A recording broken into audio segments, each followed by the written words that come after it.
Pemirsa Dalwa TV, ikhwani wa ikhwati yang dimuliakan oleh Allah Subhanahu wa taala, para pemuda Indonesia khususnya, karena hari ini adalah hari yang sangat spesial, kemerdekaan Republik Indonesia ke-76. Nah, teman-teman, tadi kan kita ngebahas masalah andil Rasulullah Shallallahu alaihi wasallam dalam kemerdekaan Indonesia. Ternyata besar banget andil Rasulullah dalam kemerdekaan Indonesia. Peran Rasulullah, ilmunya Rasulullah, akhlaknya Rasulullah. Dan tadi juga beliau Ustadz Ali Zainal Abidin sudah menjelaskan sedikit contoh daripada sahabat, yaitu sahabat Sayyidina Abu Bakar Siddiq, yang mana adalah khalifah pertama dari Rasulullah SAW. Kira-kira ada lagi nggak contoh-contoh daripada sahabat-sahabat yang bisa kita ambil contohnya dalam hari kemerdekaan ini? Salah satu dari sahabat yang udah terbangun jiwanya, dengan jiwanya kemudian badannya terbangun juga, itu dalam suatu organisasi, suatu kepemerintahan, ketika beliau menjabat menjadi presiden juga. Beliau adalah seorang, atau yang kita kenal dengan Sayyidina Umar. Sayyidina Umar. Ketika beliau menjabat, beliau enggak begitu-begitunya nyantai. Beliau enggak semena-menanya bikin suatu peraturan. Kenapa? Beliau juga tahu, karena jiwa udah terbangun, itu badan, yang mana seperti Ana bilang di segmen yang sebelumnya, badan adalah kebersamaan, bareng-bareng, bareng-bareng, jadi gotong royong. Nah, itu beliau juga mengedepankan yang namanya musyawarah. Mengedepankan musyawarah.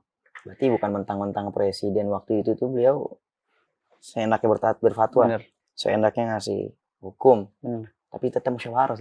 Bahkan siapa yang nggak menginginkan suatu jabatan yang tinggi? Siapa yang nggak menginginkan suatu kemewahan? Seorang presiden, seorang raja.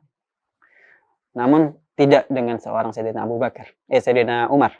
Dengan Sayyidina Umar, yang mana pertama kali beliau dipilih pun, beliau bilang, ketika kalian, masyarakat, umatnya beliau, yang beliau pantau, yang beliau tanggung, menemukan suatu kesalahan, maka bilanglah, dan Ana siap untuk diturunkan. Masya Allah. Bahkan suatu kejadian di suatu hari, ketika tentunya kita udah memenangkan, ketika orang muslim udah membuka negara-negara Eropa, negara-negara superpower, negara-negara dengan kerajaan, dengan teknologi, dengan kemajuan di zamannya, perlengkapan perang yang lebih maju, namun kita memenangkannya dengan barokah yang tentunya diperoleh dan diberikan oleh Allah untuk kita. Namun ketika kunjungan dari beberapa negara itu, ketika mereka udah dibuka, mereka udah masuk Islam semua, mereka melakukan kunjungan ke Mekah, ke Madinah, dan ke Mekah tentunya, ke pusat waktu itu. Ketika mereka kunjungan dengan tentunya seorang raja, tentunya seorang menteri dari suatu negara, mereka dengan pakaiannya yang wibawa, dengan kendaraan dan yang istimewa. Kalau sekarang kan pas pampres ya. Benar. Pasukan, itulah pokoknya. Aero tuh ada sesuatu yang mereka dapetin keheranan, yaitu mendapati Sayyidina Umar sedang tidur di pagi atau siang hari, tidur. Namun tidurnya bukan suatu yang biasa. Ketika beliau tamu-tamu kerajaan ini mendapatinya Sayyidina Umar sedang tidur di atas jerami. Tidur di atas jerami ya? Nah, dan saat itu Sayyidina Umar adalah seorang pemimpin tapi tidur di atas jerami. Namun sebagai catatan, banyak yang bilang, kenapa? Soalnya yang lainnya ada syahid atau saksi dari ini loh Sayyidina Umar. Ini loh seorang pemimpin di zamannya Sayyidina Umar, yang mana beliau tidak tidur di malam hari dan tidak tidur di pagi hari atau tidak tidur di siang hari. Dikatakan oleh beliau, ketika aku tidur di malam hari, maka aku menyia-nyiakan hakku sebagai hamba untuk mendekatkan diriku kepada Allah. Maka aku tidak tidur di malam hari. Begitu juga aku adalah seorang pemimpin sekarang, seorang presiden, seorang umara, atau seorang mengurusin umat ini. Maka ketika aku tidur di pagi hari atau di siang hari, maka aku meremehkan hak umatku yang harus aku penuhi. Maka ketika kejadian beliau didapatin tidur di atas jerami itu, tidaklah Sayyidina Umar tidur atau meletakkan kepalanya beliau di atas bantal sengaja untuk tidur, melainkan ketiduran. Masya Melainkan Allah, ini ketiduran. udah jarang banget yang begini. Nah, Presiden bilang ke rakyatnya kalau nemu kesalahan buru-buru kasih tahu. benar, Langsung kalau bisa turunin. benar. Kalau sekarang yang ada ya Allah, Set. Ini kebanyakan kalau ada kesalahan rata-rata sekarang ya Allah ditutupin ini apa segala macam. Dan juga tadi tidur di jerami dan itu pun ketiduran. Insya Allah berarti Masya Allah semua jiwanya, badannya untuk bangsanya. Makanya salah satu sahabat ketika ada kunjungan dari sahabat yang lain ketika beliau menjadi Amirul Mukminin atau menjadi presiden Islam, datang ke suatu tempat pada malam hari tentunya. Beliau menggunakan lampu minyak di zamannya. Ketika datang temannya itu, sahabatnya itu, ditanyalah, apa perlumu ke sini? Aku ingin membicarakan sesuatu tentang ini, perdagangan atau suatu pribadi antara beliau berdua. Maka dimatikanlah api itu. Kenapa kau padamkan api yang menerangin kita ini? Dijawab, ini adalah hak dan milik rakyat, milik umat. Yang kita akan omongkan adalah hal pribadi. Maka kita tidak boleh menggunakan hak umat untuk keperluan pribadi kita. Padahal cuma lampu doang gitu saja. Sampai segitunya berarti. Berarti kalau misalkan ada jiwa-jiwa Sayyidina Umar pada zaman sekarang nggak bakal ada, berarti pejabat-pejabat yang kesana sini make mobil dinasnya nggak ada itu saja. Yang kesana sini make duit rakyat, insya Allah nggak ada saja. Nah, karena lampu aja beliau nggak mau make. Karena tentunya apa?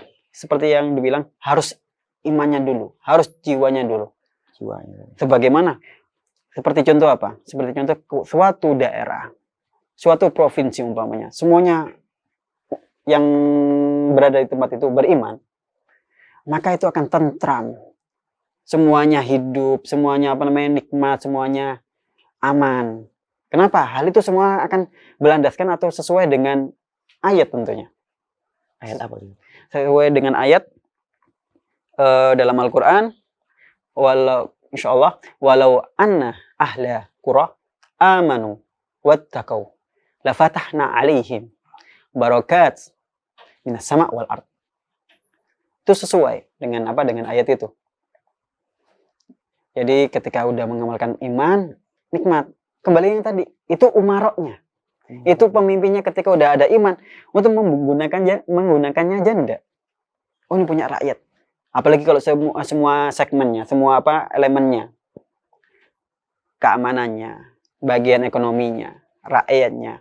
Oh, anak rakyat.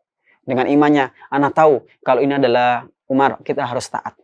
Oh, anak tahu kalau haknya anak atau tugasnya anak dalam kenegaraan ini untuk mengamankan, diamankan.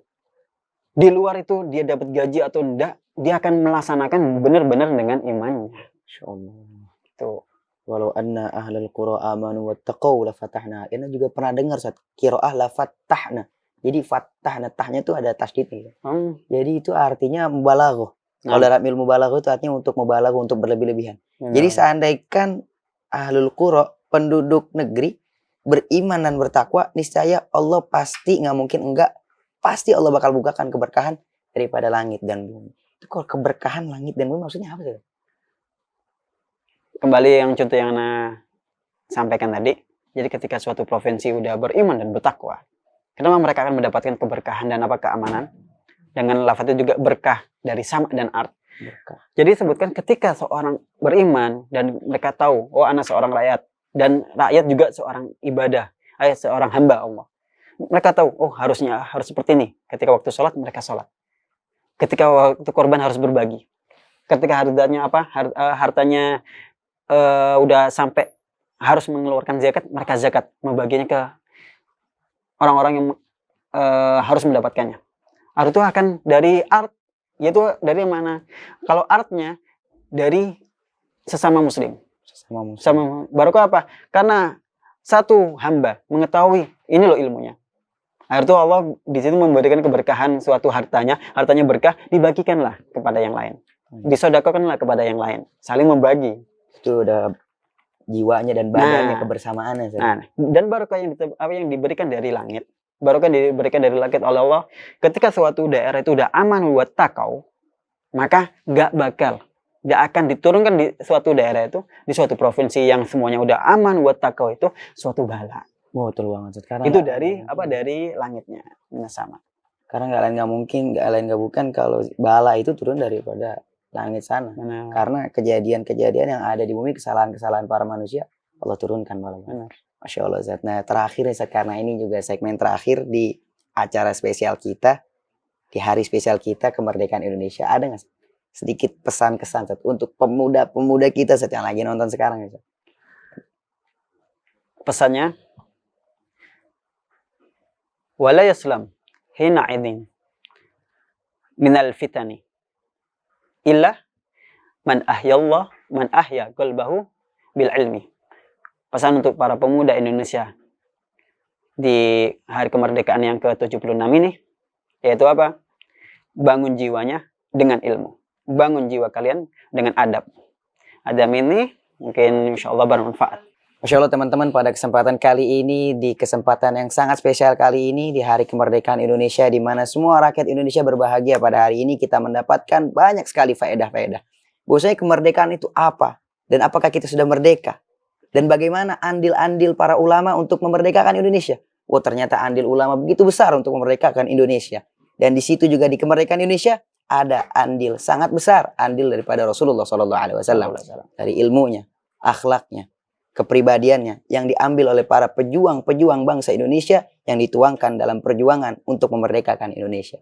Nah, teman-teman, mungkin cukup sampai di sini, padahal ini banyak banget Zat, pertanyaan-pertanyaan yang masih bikin kepo di benak-benak kita untuk diajukan kepada antum. Tapi karena waktu yang mepet teman-teman, kita jeda sampai di sini. Jangan lupa tonton terus Santri Kepo, dan saya Muhammad Yulan Hamid sebagai MC turut undur diri, dan Ustaz Ali Zainal Abidin turut undur diri. Tonton terus Santri Kepo, keponya di sini menambah wawasan. Wassalamualaikum warahmatullahi wabarakatuh.